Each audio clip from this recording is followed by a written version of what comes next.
Good morning. The Honorable Ted Hughes is a fair and ethical leader, a steadfast champion for justice and social equality. He has used his insight and expertise to improve the lives of many Canadians. Throughout his career, Ted has made it clear that he is not afraid to ask the important questions, whether they are difficult or not. His honest, straightforward approach to complex political issues has earned him the respect of members of all political parties. He had a noted career as a lawyer and a district court judge before promotion to the Saskatchewan Court of Queen's Bench and appointment as Queen's Counsel.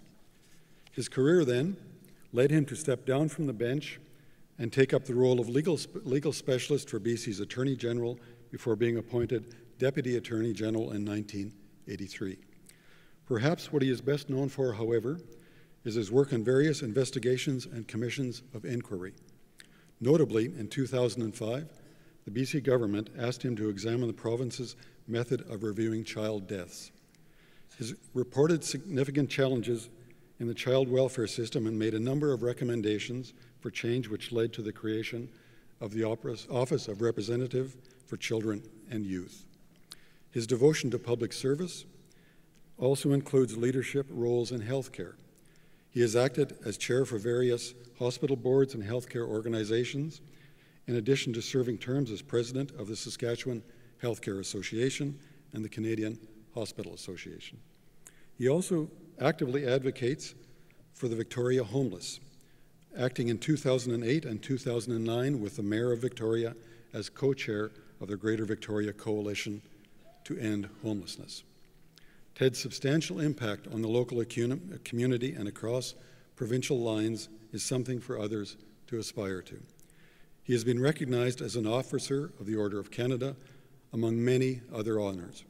His outstanding service to the community has previously earned him the Royal Roads Chancellor's Community Recognition Award.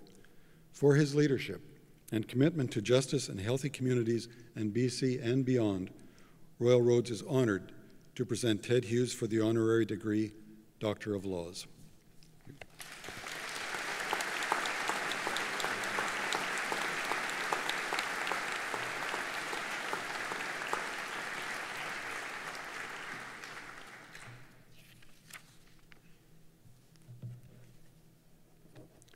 Ted Hughes, by virtue of the authority vested in me by the Royal Roads University Act, and in accordance with the recommendation of the Board of Governors of Royal Roads University, I confer upon you the degree of Doctor of Laws, honoris causa, with all the rights, privileges, and honors here and elsewhere thereto appertaining.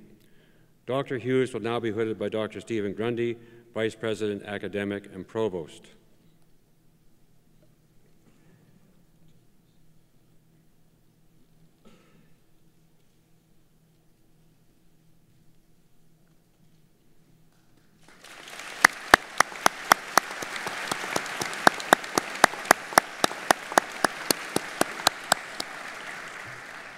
Dr. Cahoon will now present Dr. Hughes with his degree.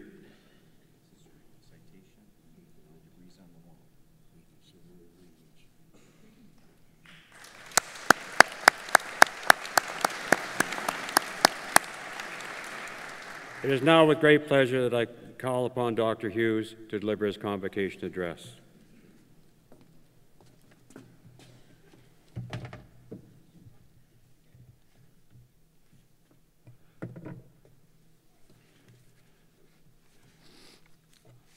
Chancellor Meekison, President Cahoon, other distinguished platform guests, graduates, family members, and friends of Royal Roads University. I think the last recipient only went 2 minutes over her time, so I may have to cut my cloth accordingly. But that is not the first time that's happened.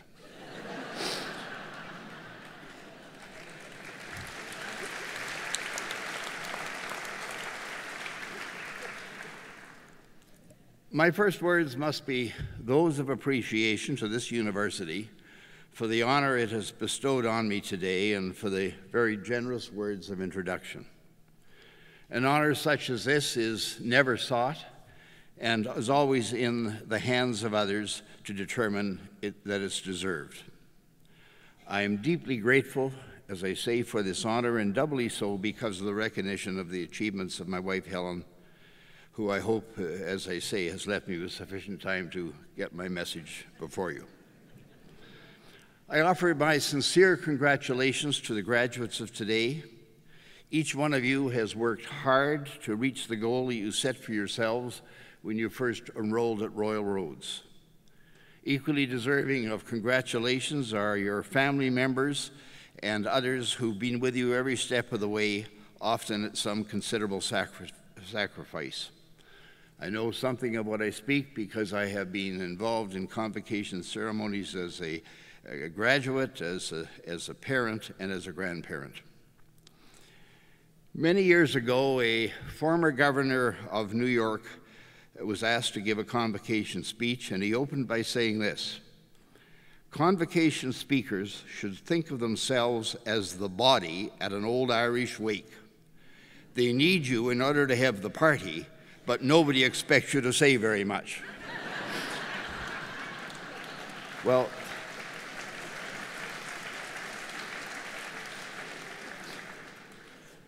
I shall try to live up to that, but I won't do it in length, hopefully in substance. As you have heard, I have had many interesting and challenging assignments come my way over a 60-year period. The most significant, deeply concerning, and constantly present with me was my 5-year term from 2003 to 2008 as the founding chief adjudicator of the settlement program initiated by the Government of Canada to monetarily compensate former students of Aboriginal descent for the physical, emotional, sexual harms, wrongs, and abuses inflicted on them during their stay at residential schools which operated across our country for approximately 100 years, terminating in 1970. As chief adjudicator, I led and gave approval to over 4,000 settlements, totaling approximately $240 million. In doing so, I knew that the settlements were for real and substantial harms and wrongs and abuse, not for imaginary creations. I say deeply concerning and constantly present with me because I knew that writing checks, while it was all that money could do, was not enough to bring closure to one of the most grievous periods in the history of our country. The intergenerational effects of the ill-conceived residential school program remain starkly in our midst today, as do the lingering effects of colonialism and its companion of racism. Unquestionably, education for the current and succeeding generations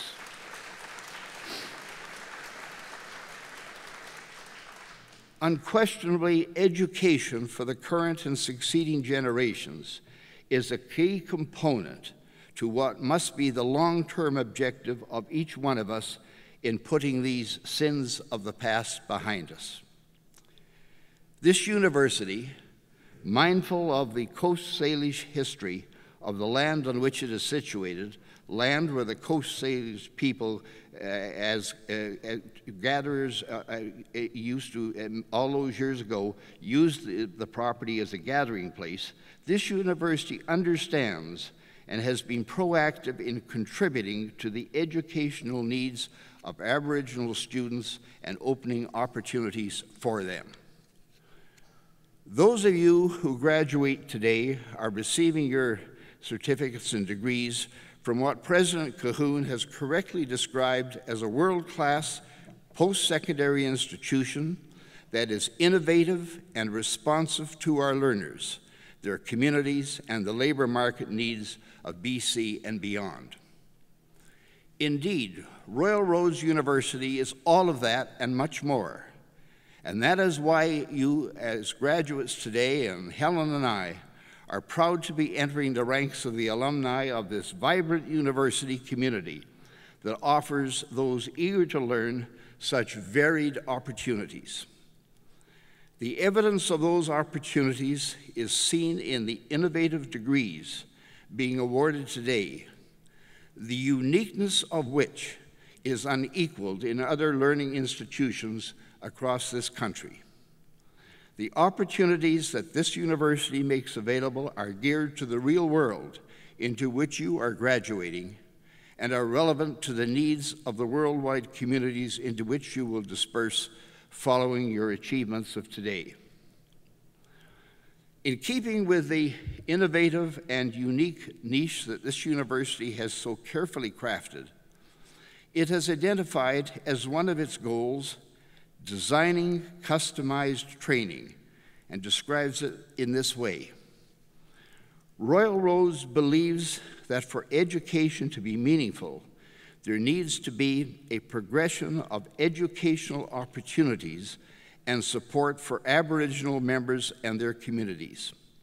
These include communities preparing for self-government and land claims treaties, those who have an interest in re-engaging youth who have been marginalized by prior educational experiences, and those who wish to find ways to enhance community-based learning, whether it is about capturing the community's past using creative technologies, exploring the present through economic development, or managing resources for the future.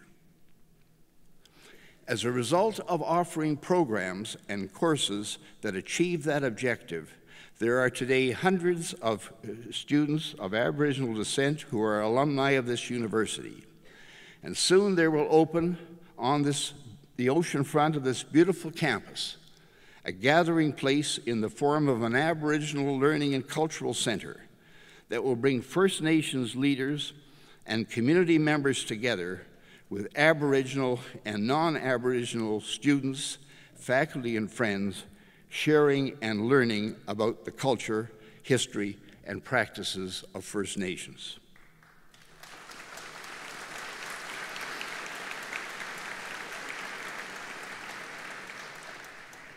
I have spoken to you today as I have because I see educational opportunities for Aboriginal youth as one of the significant ways that improvements will come in shredding the legacy, the sad legacy of the residential school experience and other associated errors that I have referenced and which unfortunately remain with us. I am proud of the contribution that this university is making as one step of many that must be taken in order to arrive at the day when the shredding is complete. I am privileged to have a role to play in another step towards reaching the long-term objective to which I have made reference. Last month, as commissioner appointed by the Government of Manitoba, I opened the presentation of evidence stage of a public inquiry in Winnipeg, an inquiry that will continue for many months. It will require me to look in depth into the child welfare system of Manitoba, much as I did in British Columbia 6 years ago.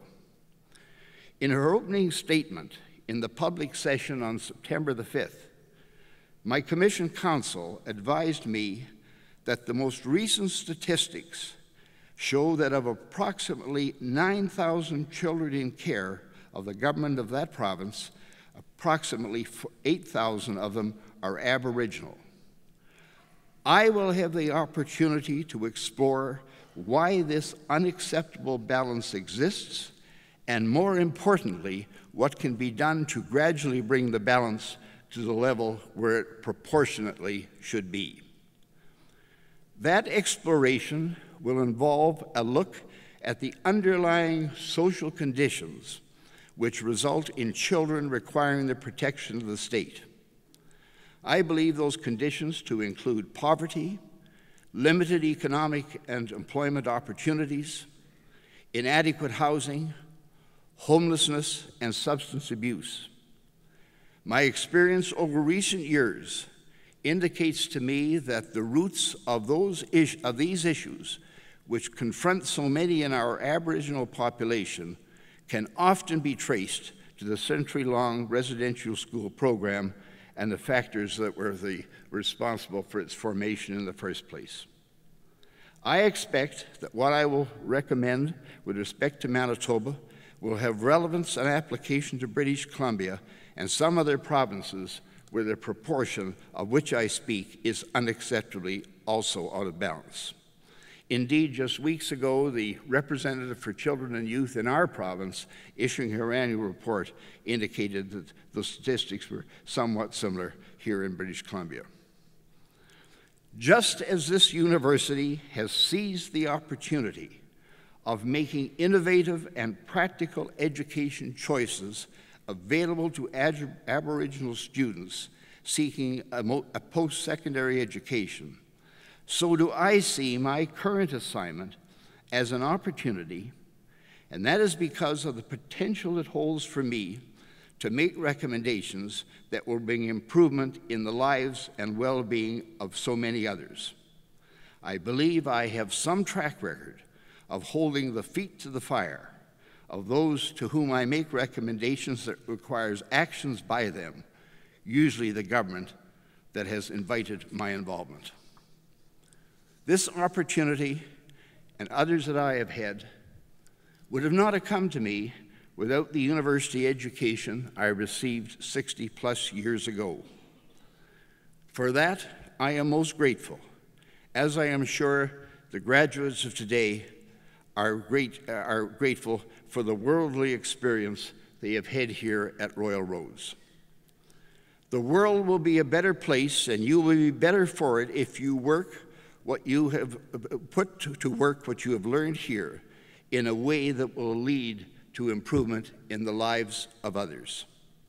Of course, your own employment and family responsibilities will be on top of your list, but I can assure you from personal experience that real and significant satisfaction will come from the contribution that you will make to your home communities and those who reside in them. You leave here today to join 18,000 other alumni of this university spread over 60 countries of the world.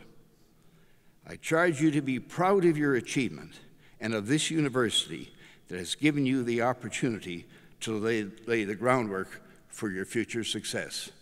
I thank you for your attention.